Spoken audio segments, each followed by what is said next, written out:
果然，川建国只要在台上就不会让人失望。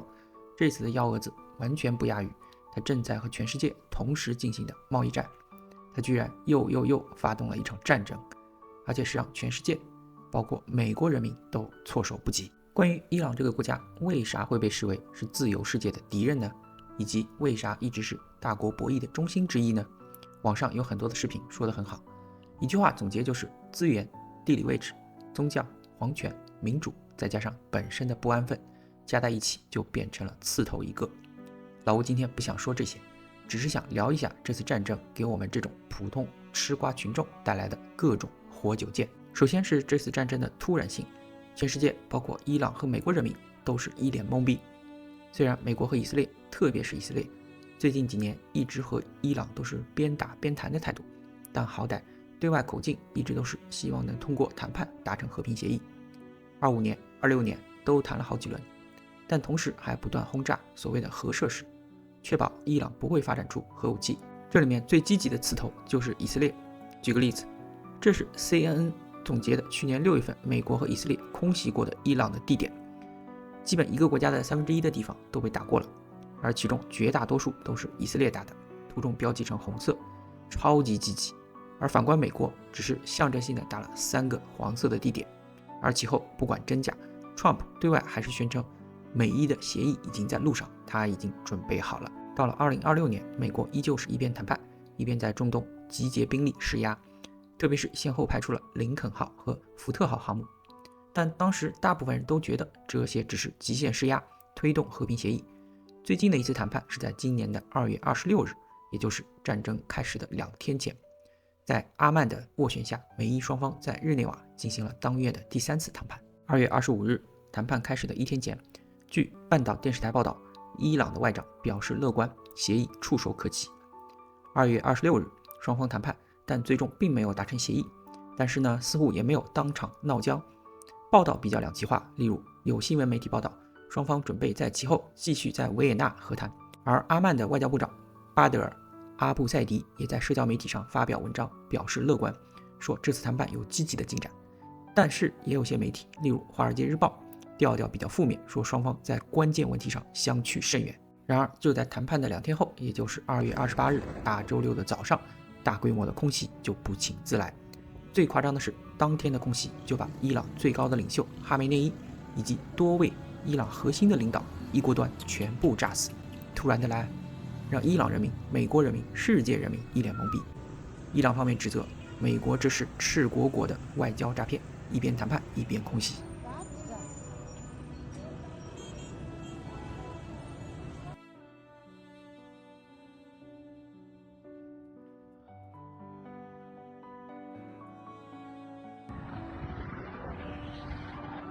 第二个有趣的问题，这次群架是谁先动的手？按道理来说，应该是大哥美国，但是从时间线来梳理，多个媒体报道确认是以色列先开始进行的轰炸，并官宣开打，随后美国加入，也就是说，先动手的不是伊朗，也不是美国。虽然呢，内塔尼亚胡首次公开面对媒体采访的时候，被问及是否是他拉美国下水，首先他坚决否认。I mean, that's ridiculous. Donald Trump is the strongest leader in the world. He does what he thinks is right for America. He does also what he thinks is right for future generations. And frankly, we're partners in that effort because I've devoted my life to securing the life of the one and only Jewish state. 但很矛盾的又承认自己多年来一直尝试说服多位美国总统云云。Well, you're right. I did have spoken about it for decades, and I try to persuade successive American administrations to take firm action. I worked with several presidents. I always appreciated the fact that we had, well, forthright discussions. Often we agreed, but often we disagreed. And I appreciated that we kept the alliance going. 同时，整个采访多次明目张胆地拍特朗普的马屁，把自己的姿态放得很低，像个小弟弟。There's never been a president like Donald J. Trump. His resoluteness, his decisiveness, his clarity of thinking, the way he gets right to the crux of things. It cuts through all the fluff, cuts through the chase, gets down to the main point, and it gets down to the main action that needs to be taken.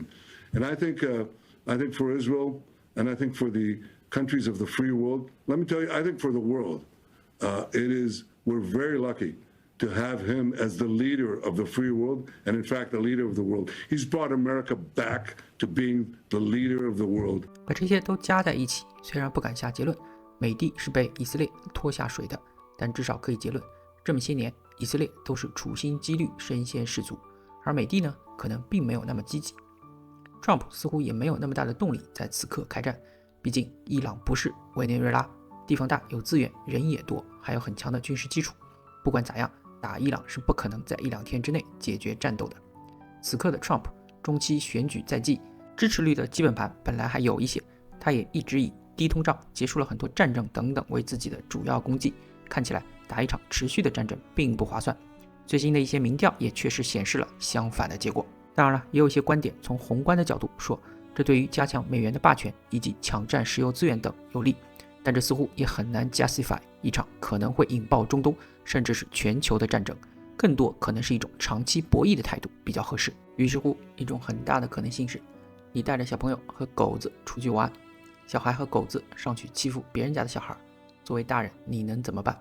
总不能说这和我无关，你找他们去，不还得硬着头皮上？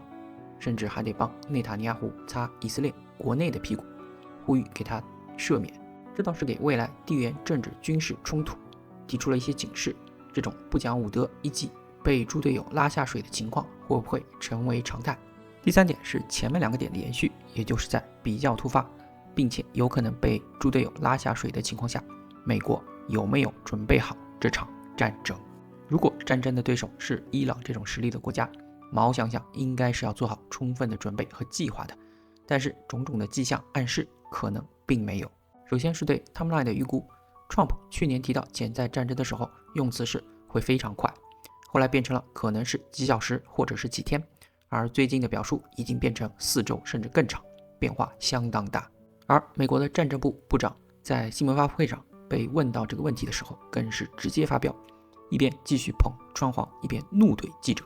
Secretary Hegseth, and one for Chairman Kaine as well. I understand, to your point here, that you don't want to broadcast everything for our adversaries to hear, but the American people also want to know what they're sending their men and women to war for. Is there a concern of this spiraling into a longer war? And then one for the Chairman when you're done. Did you not hear my remarks?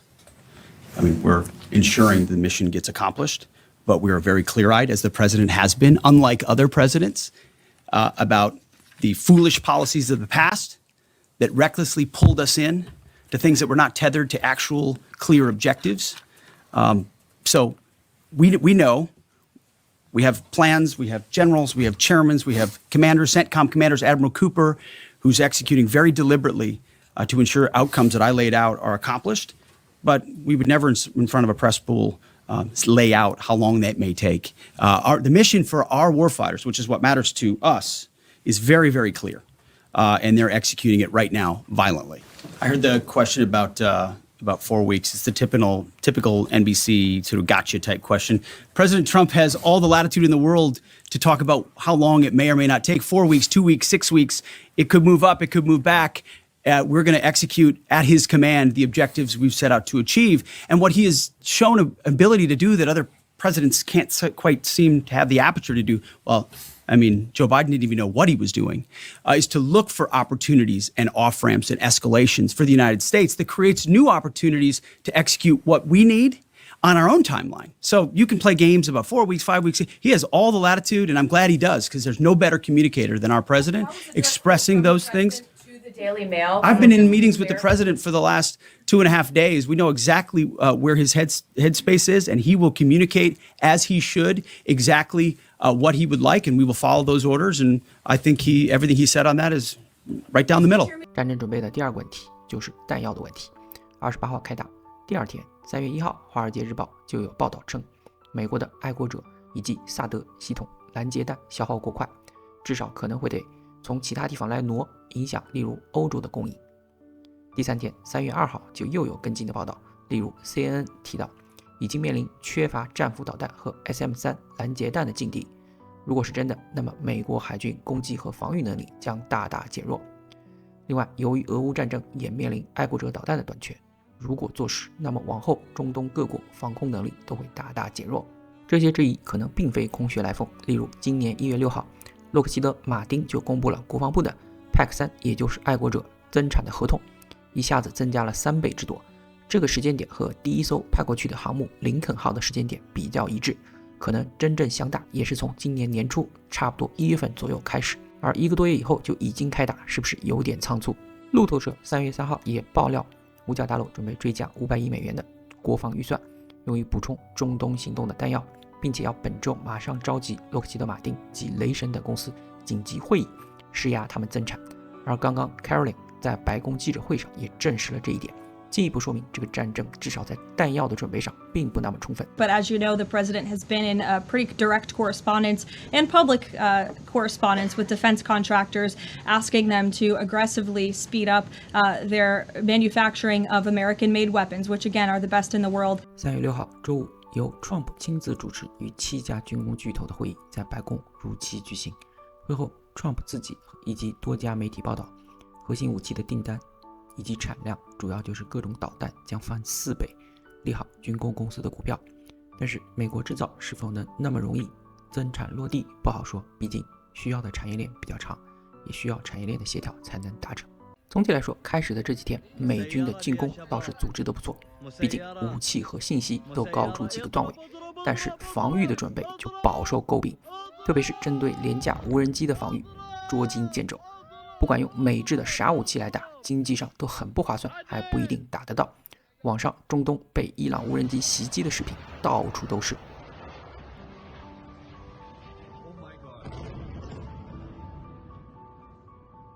甚至3月5号还有新闻报道，美国和中东各国向乌克兰寻求帮助，学习他们丰富的对抗无人机的经验，而乌克兰作为交换可以得到一些爱国者导弹，真是风水轮流转。战争的准备还有重要一环是斩首行动，美国和以色列应该是做足了准备，所以斩首的效率很高，一口气干掉了40多位伊朗高官，这些可是包括最高领导人在内的部级以及副国级的干部。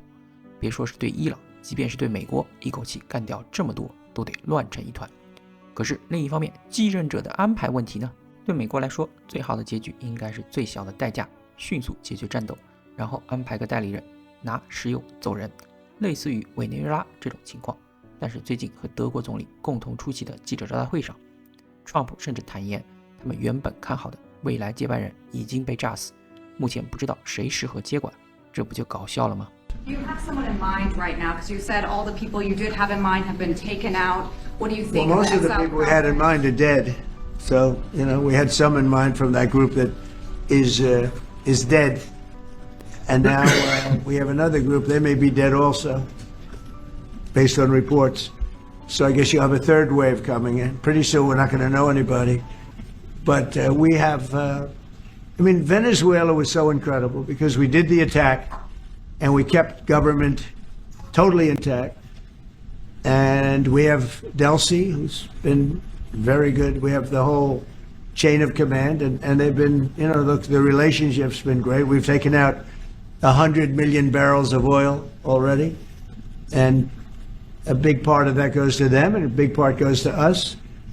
And it's been great. We paid for the war many times over, and we're going to be running the oil.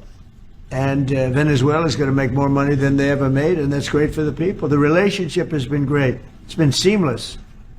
Nobody's actually ever seen anything like it. If you look at Iraq, where very stupidly everybody was fired, the generals were fired, the military was fired, the police were fired, the fire departments were fired, and all of the government workers were fired. So after, people would call, they had no idea. And by the way, ISIS was formed. That's where ISIS came from, all of the fired people. We don't believe in that. So we'll see what happens, but first we have to finish off the military. What do you think?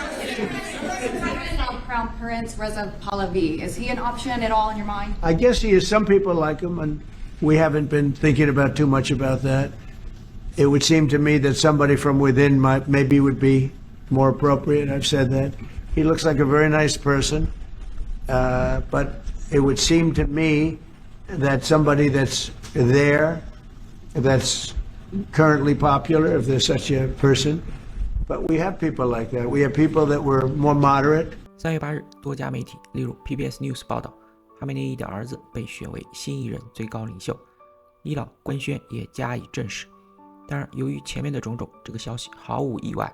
有媒体报道，最早在3月3日就已经确认，只是宣布的比较晚。特朗普在3月5日接受一个电话采访的时候，明确表示了3点：第一，美国特别是他自己必须参与伊朗新领导人的选择过程；第二，哈梅内伊的儿子无足轻重；第三，新伊朗领导人不是美国钦定的话，他们不认可，包括哈梅内伊的儿子。要看后续是否会因此导致进一步的冲突。这里多说几句，其实作为一个身在美国和美国的利益直接有关系的人，我还蛮担心美国现在这个状态。川皇明显是个好大喜功，也很吃拍马屁那一套的人，不管是以色列这种盟友，还是现在政府的高级官僚，人前的话术都是对川皇溜须拍马，所有的决定都说成是川皇高瞻远瞩，亲自部署，报喜不报忧。那么是否会造成川皇一方面并不能真实了解美国的情况，导致例如至此战争准备不足的问题，另一方面会在建立丰功伟业的道路上越走越远，做得越来越离谱。同理，这也自然适用于我们大天朝，习惯了歌功颂德的领导们是否也会存在同样的问题。第四个让人大跌眼镜的是，这次战争完全成了流媒体和社交媒体的一次狂欢。从战争一开始，很多电视台或者个人都开启了24小时直播模式，例如油管上你随便搜一搜就有几十个全天直播的频道，战争刚开始那会儿还更多。你可能会说，直播战争现在不是很常见吗？例如俄乌战争等等，但这一次真的不一样。例如针对战争双方最下面的这个 CCTV 镜头，可以24小时实景直播各个战争的角落。再例如一些无人机第一视角掠之后甚至是实时的画面，再例如一些民众通过油管 TikTok 之类平台开启直播，比新闻还要快。即便据说伊朗后来有拔网线，但感谢马斯克的 Starlink， 无数的视频和直播还是能上网。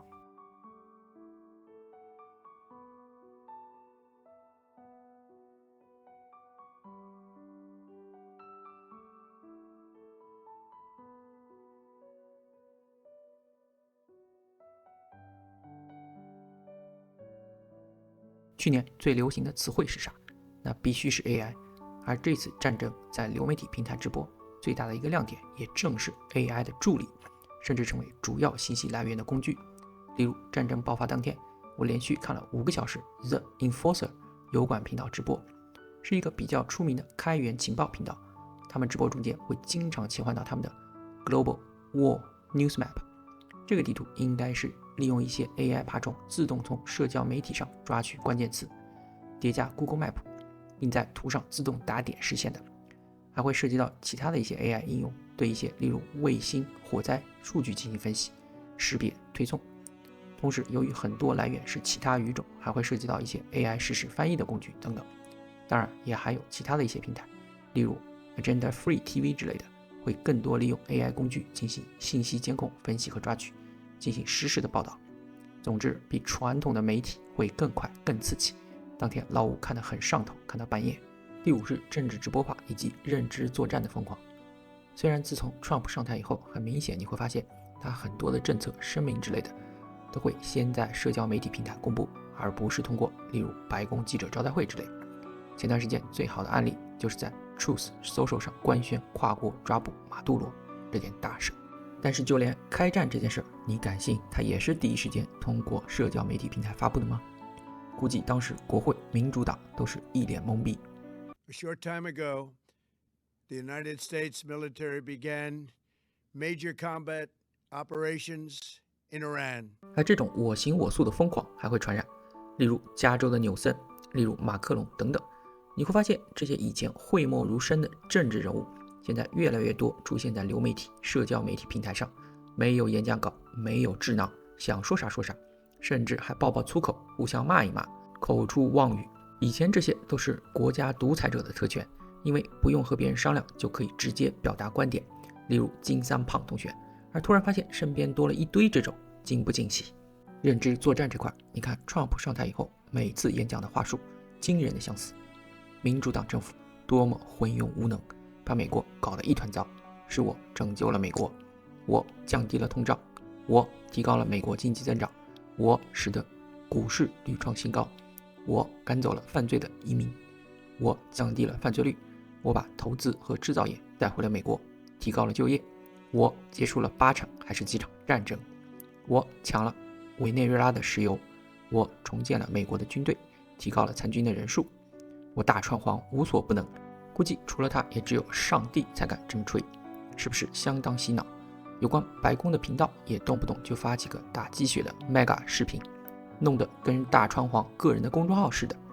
伊朗方面虽然被制裁，而且国力也一般，但是整个战争开始以后也有一些动作，可以看到网上有很多伪造的图片和视频发布在一些社交媒体平台上，并且转发一切可以找到的不利于美国和以色列的消息。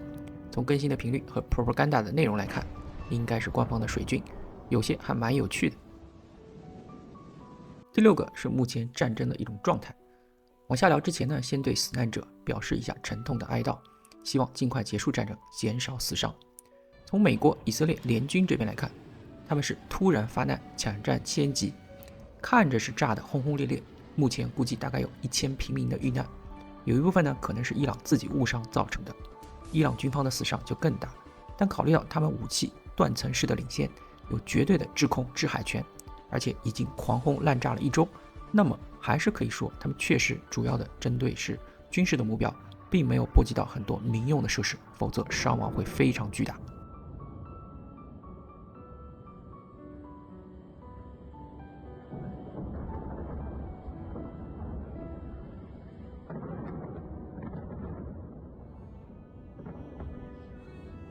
伊朗方面相应的应对是对所有的周边国家进行了导弹和无人机的攻击，把战火拓展到了整个中东地区。首要的目标自然是以色列，还包括阿联酋、巴林、科威特、卡塔尔、沙特、约旦、阿塞拜疆等等周边国家，甚至还包括了欧盟的塞浦路斯。少说已经射出了几百枚的导弹，无数的无人机都打过去了。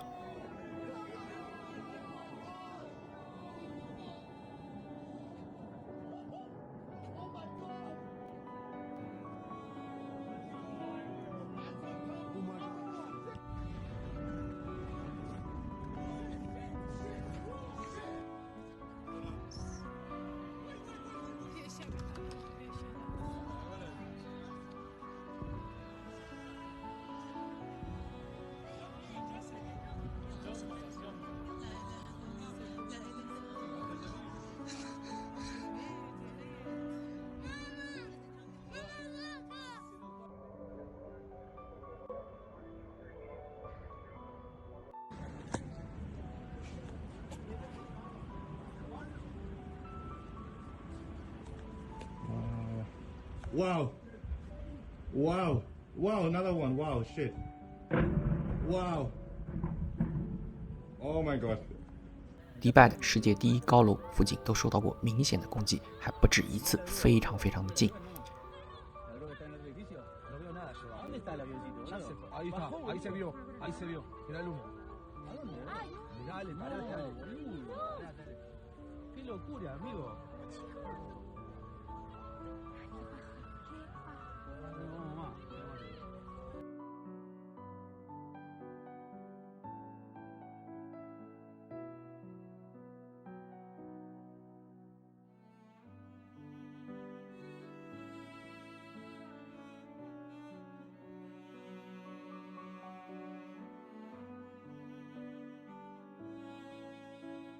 甚至是连沙特阿美的炼油厂都被轻微的炸了一下。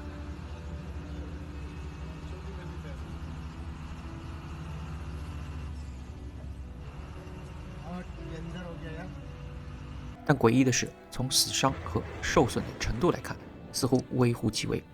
那么，为什么伊朗有避开导弹防御系统的能力，却没有造成大规模的伤害，特别是平民的死伤呢？有人可能会质疑，是不是伊朗武器的质量和数量不行，军事的情报不行，导弹的定位不行，又或者是目标国的防空导弹系统扛下了大部分。这些确实都是事实，但是如果伊朗就是要造成大规模的死伤，盯着少数的目标穷追猛打，甚至是饱和攻击，那么也不会是出现现在这个成果。是不是也有可能伊朗方面也并不想无限的扩大战争的规模，因此在目标的选择上对等的也是针对这些地方的一些军事目标为主。毕竟面对美国以色列的突然袭击，还把我最高领袖给干死了，不夸张的反应一下那是不可能的，但是点到为止，展示一下我能打到你重要的目标即可。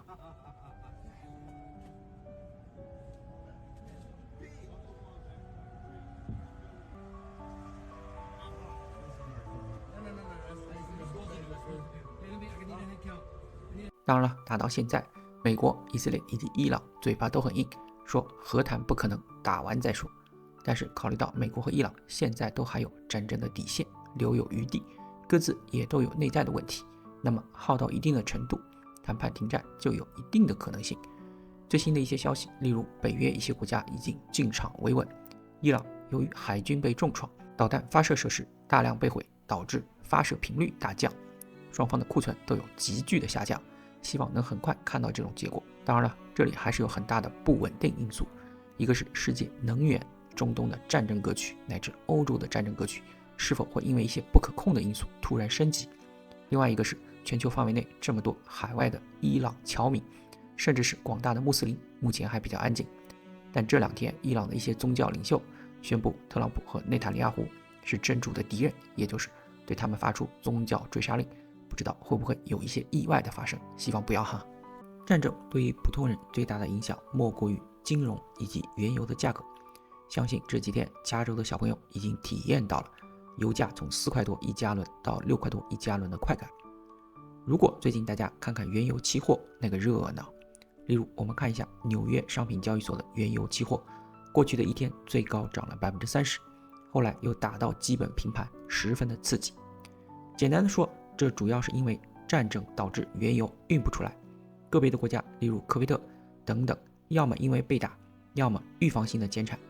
而3月7日和8日，美国、以色列还对伊朗境内德黑兰附近最大的几个炼油厂以及储油库进行了轰炸，造成大火以及瘫痪，现在还在烧着。因此原油期货就看到了1个月翻倍，最高$120一桶的奇迹，也是2022年以来首次油价超过$100一桶，一天就可以涨 30%。 短期的油价暴涨，很多国家也吃不消。最新的消息， G7 已经准备释放紧急原油储备，稳定油价。另外，美、英、法等国也可能会派军舰给过海峡的油轮进行护航。再来点干货，这么些紧急原油储备能撑多久呢？目前预估最高可释放4亿桶的储备，而目前的缺口是一天1000多万桶，那么最理想的状态也只能撑1个月。也就是说，如果战争超过1个月，油价会继续暴涨，咱们拭目以待。稍微看一下伊朗炼油厂被炸以后大火的视频，相当炸裂。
第7是战争参与国乃至世界人民态度的两极分化。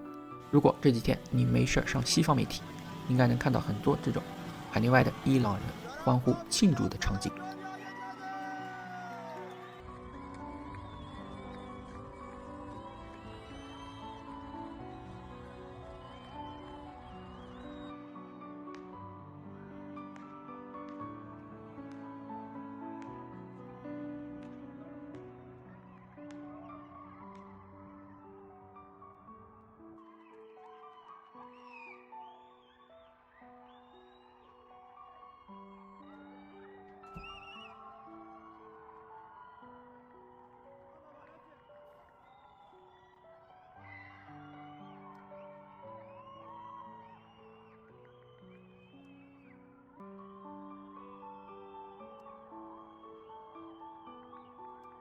甚至有不少人开始考古当年伊朗的繁荣和开放，特别是女性的开放。但是如果你看一些中东的媒体，特别是伊朗的外宣，也能看到蛮多的人聚集在一起悼念死去的领袖哈梅内伊，形成了极大的反差。当然了，这里具体各自的比例不好说。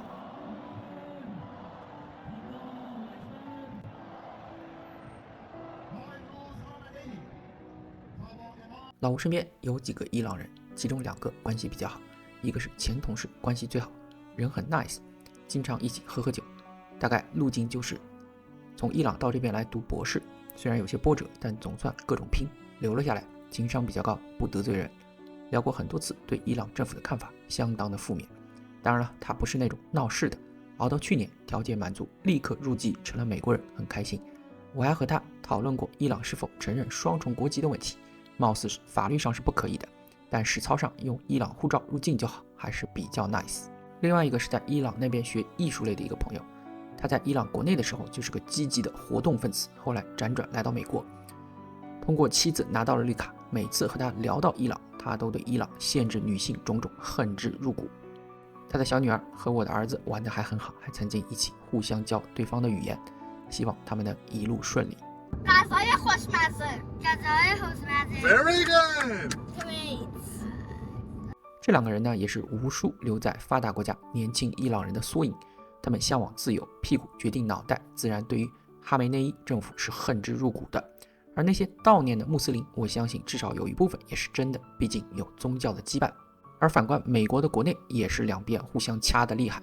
前面提到的一些最新的民调，川普支持率并没有因为战争而提升，也表明分歧很大。最后是各种势力对于这场战争的反应很有意思。事件发生以后，俄罗斯和中国立刻要求召开联合国紧急会议讨论这个问题。会后第一时间，联合国秘书长安东尼奥·古特雷斯就发表声明，谴责美国和以色列发动武力，导致该地区武力升级。当然了，也不能只批老大，所以也加了一句，这个谴责也包括对伊朗后续报复的一个谴责。同一天，俄罗斯也对美国突然发动袭击表示谴责。中国显然一开始就是对这件事情持反对的态度，但是并没有高层明确的表态。直到3月2号，外交部例行记者会，这里的发言人他的表述是：第一条提到美国和以色列名字的时候，只说违法，深表关切，甚至都没有强烈谴责。第二条坚决反对使用武力，但因为现在伊朗也使用了武力，可以认为是各打50大板，而呼吁停战基本上就是在表明中国不会有啥实际的举措。稍微多说2句，最近这2场仗，一个对委内瑞拉，一个对伊朗，对中国肯定都不是好消息。不仅是因为这2个国家对中国的能源战略至关重要，中国对他们一直也有经济和军事的支持，没想到人家直接开干，打狗也不看主人，而且效率还特别高。要知道中国的盟友并不多，关系也没有那么铁，这么一来，天朝不仅人财两空，事后也不敢太吭称，脸面是丢了不少。未来谁想靠近的话，心里必然会要掂量掂量。再看其他几个主要的国家，首先是法国，2月28号当天，马克龙就用比较外交的口吻，先是撇清关系，其次是说要保护好自己人和财产，最后强调了冲突不能用武力来解决，伊朗人民有决定自己命运的自由，要外交等等。 France was neither informed nor involved, just like all the other countries in the region and our allies. Iran has retaliated in numerous countries, many of them friendly countries, where we have military assets and citizens, with consequences for regional stability, peace in the region and beyond. Finally, I hope that we can take all necessary steps to ensure that diplomatic work resumes its course. We have already called for an emergency meeting of the United Nations Security Council. We must increase our efforts to resolve these issues through diplomatic channels, because no one can believe that the Iranian nuclear issue, ballistic missile activity, and regional destabilization will be resolved simply through strikes. And of course, there is also the legitimate right of the Iranian people to be heard, which they have expressed again in recent months while being terribly repressed. The right to decide their own destiny. This is also something we must do everything we can to defend. 英国首相第一时间也发表了声明，走了下谴责伊朗的流程，但同时也表明英国并没有参与，呼吁重回谈判桌。Earlier this morning, the United States and Israel struck targets in Iran. Iran has since launched indiscriminate strikes across the region. So whilst the situation is evolving very quickly, I want to set out our response. The United Kingdom played no role in these strikes, but we have long been clear the regime in Iran is utterly abhorrent.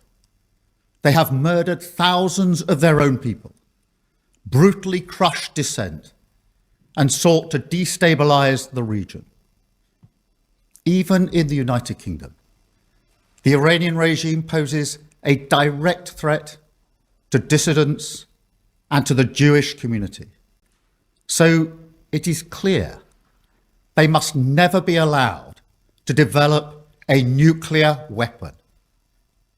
That remains the primary aim of the United Kingdom and our allies, including the US. I condemn Iran's attacks today on partners across the region, many of which are not parties to this conflict. We extend our support and solidarity to them. It is vital that we prevent further escalation and return to a diplomatic process. We want to see peace and security and the protection of civilian life. Iran can end this now. They should refrain from further strikes, give up their weapons programs, and cease the appalling violence and repression against the Iranian people. 同时，当天英法德欧盟3强发表联合声明，算是委婉地表示了下谴责伊朗最近这些年升级武器以及对周边国家的报复式攻击。加拿大呢，其实也差不多。唯一对美国和以色列发动战争态度比较负面的欧盟国家，居然是西班牙。明确地说，国际问题不能通过轰炸来解决，拒绝战争。Nadie sabe con certeza qué pasará. Nobody knows for sure what will happen now. Neither are the objectives for the first attack at all clear. But we have to be prepared for the possibility of this war spilling over, and that there might be very serious consequences in world economic terms. The position of Spain in this situation is clear and consistent. It is the same position as we adopted for Ukraine and Gaza. First, we are against the breakdown of international order, which protects all of us, especially the most vulnerable, the civilian population. And secondly, the world's problems cannot be solved by conflict and bombing. And finally, we cannot repeat the mistakes of the past. The position of the Spanish government can be summarized in these words: no to war. 但是事后3月3号，德国总理访问中国以后，立刻去美国报道，然后和特朗普一起召开记者会。特朗普公开批评西班牙和英国，主要是因为两国开始的时候拒绝美国使用他们的军事基地请求，据说后来有所松动，半推半就。另外，从历史上来看，英国一直是美国的铁杆盟友，一般美国用兵的话，英国都是会跟的。这次首先没被通知，后来也明确表示不跟，甚至连地方也不借，那必然是低于预期的，给他们点个赞。也正是这次采访，由于德国总理面对 Trump 的蛮横，默不作声，被欧盟很多媒体批评过于软弱。You just heard that the president is thinking about punishing Spain. What are your thoughts spontaneously on this, and what can you do to, Well, the answer on that is quite simple. We are trying to convince Spain to catch up with the 3% or 3.5%, which we agree on in NATO. And as the president said, it's correct. Spain is the only one who is not willing to accept that. And we are trying to convince them that this is a part of our common security, that we all have to comply with these numbers, and this is 3.5 for military and another 1.5 for our military infrastructure. So Spain has to comply with that. Spain has been very, very uncooperative, and so has UK. Now the second one is shocking, but this is not the age of Churchill. I will say the UK has been very, very uncooperative. 先话这么久，还是希望战争尽快结束，能减轻人民的死伤和苦难。目前，美国坚持要颠覆伊朗政权，换上他们的代理人，而伊朗则坚称要为领袖复仇，估计还会僵持些许时间。但这么持续耗下去，可能双方都受不了。不排除双方都在等一个合适的台阶下。希望这个时刻到来之前不要有幺蛾子导致战争全面升级，也希望资本市场别跌得太夸张，特别是恒生科技这种每次战争都积极买单，一次不落。拉长历史看，不夸张地说，伊朗过去的50年甚至更久，以及未来各种折腾反复，可能他这个出身或者说资源、地理位置、宗教信仰以及历史的集合，就决定了这个国家摆脱不了被人摆布的命运。最后的最后，如果大家喜欢老吴的视频，请支持一下，点赞、订阅加收藏，也欢迎大家留下您宝贵的意见和建议，谢谢。